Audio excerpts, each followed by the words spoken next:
Hi hello welcome to post 360. నేను మీ మురళీరాపల్లి. ఈరోజు ఒక టీవీ ఛానల్ డిబేట్ చేస్తూ ఉండగా నాకు ఒక అద్భుతమైన విషయం తెలిసిందనమాట. అది మీతో పంచుకోవటానికి నేను ఇప్పుడు రావడం జరిగింది. నిజం చెప్పాలంటే రాయపాటి అరుణ గారి గురించి మన ఛానల్లో వీడియోస్ చేస్తూనే ఉంటాం. ఎందుకంటే నోటి తోలు కొద్ది ఇష్టానుసారంగా మాట్లాడి ఒక ఆడదన్న విషయాన్ని ప్రతిసారి మరిచిపోయి విచ్చలవిడిగా మాట్లాడుతూ ఉంటుంది రాయపాటి అరుణ అనే ఒక ఆవిడ. సో ఆ క్రమంలోనే చాలా వీడియోస్ అవి తప్పని చెప్పే ప్రయత్నం మేము చేస్తూ ఉంటాం. అయితే ఈ రోజు డిబేట్ చూస్తూ ఉండగా నాకు అర్థమైంది ఏంటంటే, రాయపాటి అరుణ గారు బ్లాక్ టికెట్లు అమ్మేవారా? నిజమా? ఎందుకంటే వైఎస్ఆర్సిపి అధికార ప్రతినిధి కారుమూరి వెంకట గారు మాట్లాడుతూ, సినిమా థియేటర్ల దగ్గర టికెట్లు అమ్ముకుంటే నీకేం తెలుస్తుంది రాజకీయాల గురించి అంటం జరిగింది. దానికి ఆవిడ పీక్కొని నేనమ్మానా నేనెప్పుడు అమ్మాను పీక్కోవడం జరిగింది. అదేవిధంగా కారుమూరి వెంకట గారు మీ పార్టీ వాళ్ళందరికీ టిక్కెట్లు అమ్మే బిజినెస్ ఉంది కదా అంటూ మాట్లాడటం జరిగింది. ఏమో వాళ్ళ గురించి తెలియదు కానీ నేనేం అమ్మలేదు, మీ ఇంట్లో వాళ్ళు అమ్మారేమో అది ఇదని విచక్షణ రహితంగా ఆవిడ మాట్లాడటం జరిగింది. అయితే ఓవరాల్గా ఈ సీన్ మొత్తం చూసుకున్నట్లయితే, మొదటిగా వైఎస్ఆర్సిపి క్యాడర్ మొత్తానికి గుర్తింపు లేదు, వాళ్ళకి ఏం చేయట్లేదు, జగన్మోహన్ రెడ్డి వెనకపడ్డాడు, మీకు ఏమైనా ఐడి కార్డులు ఉన్నాయా ఇలా అడిగితే కారుమూరి వెంకట గారు పద్ధతిగా వైఎస్ఆర్సిపి పార్టీ నాయకత్వం ఇచ్చినటువంటి ఐడి కార్డుని చూపించి, ఇది మా పార్టీ మాకు ఇచ్చిన ఐడి కార్డు అని చెప్పడం జరిగింది. అంతేకాదు వేరే పార్టీ లాగా కార్యకర్తలకి 5,000, 10,000, 5 లక్షలు సహాయం చేసి దాన్ని తీసుకొచ్చి మీడియాలో పెట్టి ప్రమోట్ చేయండి అని చేయించుకునే పార్టీ కాదు మాది. మేము మా కార్యకర్తలకి ఎటువంటి బెనిఫిట్స్ ఇస్తున్నామో, వాళ్ళకి ఆపదొస్తే ఎలా వెళ్తున్నామో మాకు అందరికీ తెలుసు. పబ్లిసిటీ స్టంట్ గా మేము వాడం, అందుకే అందరికీ తెలియదు అంటూ చెప్పడం జరిగింది. రాయపాటి అరుణ గారికి మాత్రం బ్లాక్ టికెట్లు అమ్మే అమ్మాయిగా ముద్ర పడటం జరిగింది. నిజంగానే రాయపాటి అరుణ గారు చిరంజీవి సినిమాకి బ్లాక్ టికెట్లు అమ్మారా అనే ఆలోచన ప్రతి ఒక్కరికి వస్తుంది. ఒకసారి ఆ డిబేట్ లో జరిగినటువంటి కన్వర్జేషన్ మీరు ఒక్కసారి చూడండి. మాట్లాడుతూ రాయపాటి అరుణ గారు, ఇందాక వెంకటరెడ్డి గారు మాట్లాడుతూ వైసీపీ పార్టీ ఏర్పాటు సమయంలో సోనియా గాంధీ ఇబ్బంది పెట్టేటువంటి క్రమంలో రాయపాటి అరుణ గారు రాజకీయాల్లో లేరు, అదే బ్లాక్ టికెట్లు అని చెప్పేసి ఏదో ఒక మాట ఉన్నారు వెంకటరెడ్డి గారు. దానికి సమాధానం చెప్పండి. ఏంటి అసలు, ఏంది ఆ ఇష్యూ ఏంటి అసలు? ఏం బ్లాక్ టికెట్లు సార్? ఆయన ఏమన్నా బాత్రూమ్ కాడ కూర్చుకొని వచ్చే వాళ్ళు టికెట్లు చింపుకుంటా ఉంటే నేను ఆడ సినిమా చూడడానికి వెళ్ళాను కానీ వచ్చాను. మరి నేనే లేనప్పుడు నేను టికెట్లు ఆడమ్మాను, నేనే కనిపించాను, నాకు అర్థం కాలేదు. ఆ రోజు మీరు రాజకీయాల్లో లేరు కదా, ఓదార్పేత్ర ఆయన్ని ఆవిడంటే మీరు అంత సినిమా అభిమానులు కదా, సినిమా టికెట్లు ఇవే ఉంటాయి కదా, అందుకని సినిమా టికెట్లు అవ్వాలని చెప్పారు. సినిమా టికెట్లు ఎందుకు అమ్ముకుంటారు? టికెట్లు అమ్మరా మీరు?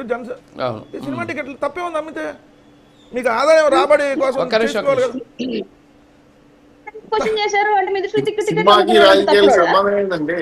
ఏ సినిమా టికెట్లు నేనే లేదు సార్, బ్లాక్ లో అమ్మితే తప్పు కానీ మామూలుగా అమ్మితే తప్పే ఉంది థియేటర్ లో. సగం మంది జనసేనలో అయ్యే కదా బ్లాక్ లో టికెట్లు అమ్మే బ్యాచే కదా. మీరు లేరా దాంట్లో? మీరు లేరా దాంట్లో? అంటే మీరు నాయకులు మీ అధికార పాలన చాలా మంది అమ్మేవాళ్ళే కదా.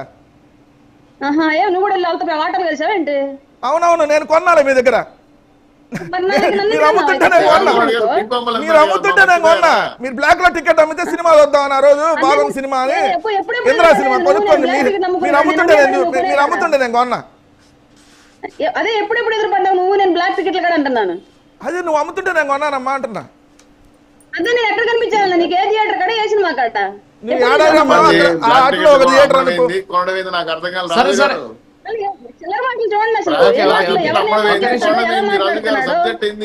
రాయపాటి అరుణ గారు చిల్లర మాటల ఏది మీరు మాట్లాడే భాషతో పోలితే నేను ఓ నాయన మీ వీడియోలు చూస్తే మీరు అసలు మహిళ మాట్లాడేటట్టు భారతదేశంలో ఏదన్నా మహిళ మాట్లాడేటట్టు మీరు ఏమన్నా మాట్లాడారా?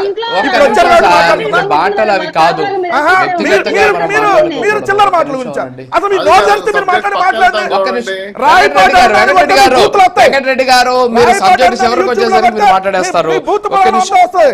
మీరు మాట్లాడే మాటలు నోరు తెరిస్తే సరే. ఏమన్నా మనిషిలా సరే. మాట్లాడతారా? ఓకే. మహిళలాగా మాట్లాడారా? నోరు తెరిస్తే నోరు తెరిస్తే మహిళల గురించి నువ్వే మాట్లాడాలి, నేనే ఒక్క నిమిషం. మాట్లాడాలి. తీసుకోమనండి మహిళని బ్లాక్ చెప్పడం అనడం అయింది, నాకు అర్థం కాలేదు. మీ ఇంట్లో ఆ ఓటు మంచి ఆడవాళ్ళు పద్ధతి ఇట్లా కాదు. నిమిషం తీసుకోమనండి. కాపలా చాలా పెట్టి సభా నిలబడి సంప్రదాయాలు కోరుకోవడం కాదు. మనుషులు అనుకున్నామేమో. ఏ ఎక్కడ సభా నాకు కనిపిస్తే సంప్రదాయాలా? అట్లా మాకు అట్లా అలవాటు లేదు. నేనేమన్నా చెప్పులు తీసుకొని కొడతానన్నా? నేనేమన్నా పేకలు విసి చంపేస్తాను వెనక తీసుకోవడానికి? చూశారు కదా, మీకేమనిపిస్తుంది? రాయపాటి అరుణను కంట్రోల్ చేయడం కోసం అలా మాట్లాడారా, నిజంగానే కారుమూరి వెంకట గారి దగ్గర రాయపాటి అరుణ అమ్మిన బ్లాక్ టికెట్ల తాలూకా ఇన్ఫర్మేషన్ ఏమన్నా ఉందా? అసలు ఈ బ్లాక్ టికెట్ల వ్యవహారం ఎందుకు బయటకు వచ్చింది? నిజంగా చెప్పాలంటే కిరణ్ రాయల్ అనే వ్యక్తి కూడా పవన్ కళ్యాణ్ సంబంధించిన సినిమా టికెట్లు అప్పట్లో బ్లాక్ లో అమ్మేవాడంట. అక్కడి నుంచి పవన్ కళ్యాణ్ అభిమాన సంఘానికి అధ్యక్షుడయ్యాడు. ఇప్పుడు జనసేన పార్టీలో తిరుపతి ఇన్ఛార్జిగా ఉన్నాడు. మొన్న ఒక అమ్మాయిని అన్యాయం చేసి వార్తల్లోకి ఎక్కి పొరుగు పోగొట్టుకున్నాడు. ఇప్పుడు రాయపాటి అరుణ కూడా కిరణ్ రాయల్ లాగే బ్లాక్ టికెట్లు అమ్మేదంటూ వస్తున్న వార్తల్లో వాస్తవం ఎంత? నిజం చెప్పాలంటే బ్లాక్ టికెట్ల అమ్మిందా, నిజంగా టికెట్ల అమ్మిందా? ఈ ప్రశ్న అయితే నన్ను తొలిచి వేస్తుంది. ఒకవేళ ఏమండి కారుమూరి వెంకట గారు, మీరు హింట్ ఇచ్చి వదిలేశారు. నిజంగా బ్లాక్ టికెట్ల అమ్మిన తాలూకా వీడియోస్ కానీ ఫొటోస్ కానీ దానికి సంబంధించిన ఇన్ఫర్మేషన్ ఏదైనా ఉంటే మేము కొద్దిగా సోషల్ మీడియాలో దాన్ని ప్రమోట్ చేసుకుంటాం సార్. బ్లాక్ టికెట్లు అమ్మిన రాయపాటి అరుణ అని ఒక హెడ్డింగ్ పెట్టుకుంటాం. ప్లీజ్ ఆ ఇన్ఫర్మేషన్ మాకు పంపించండి. మీరేమంటారు? నిజంగానే రాయపాటి అరుణ బ్లాక్ టికెట్ల మీద సినిమా థియేటర్ల దగ్గరికి వెళ్ళి ఒక ఆడపిల్లలు అలా చేయరే, మరి రాయపాటి అరుణ ఆడపిల్లే కదా, ఏమోలే ఆ విషయం నాకెందుకని, ఆ ఆడపిల్లో నాకెందుకు, మగపిల్లాడా నాకెందుకు, ఆవిడ ఎవరితో తిరిగింది నాకెందుకు, ఏం చేసుకుంటే నాకెందుకు, ఆవిడ 2-3 సంసారాలు తీస్తే నాకెందుకు, చేయకపోతే నాకెందుకు, ఇవన్నీ మేము అడగం. మాకు సంబంధమే లేదు, అవి అడిగే అవసరమే లేదు. మాకు కావాల్సింది ఏంటి?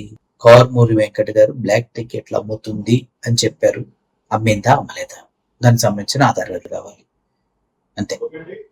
Thank you for watching this video. I'm only signing off. Thank you so much.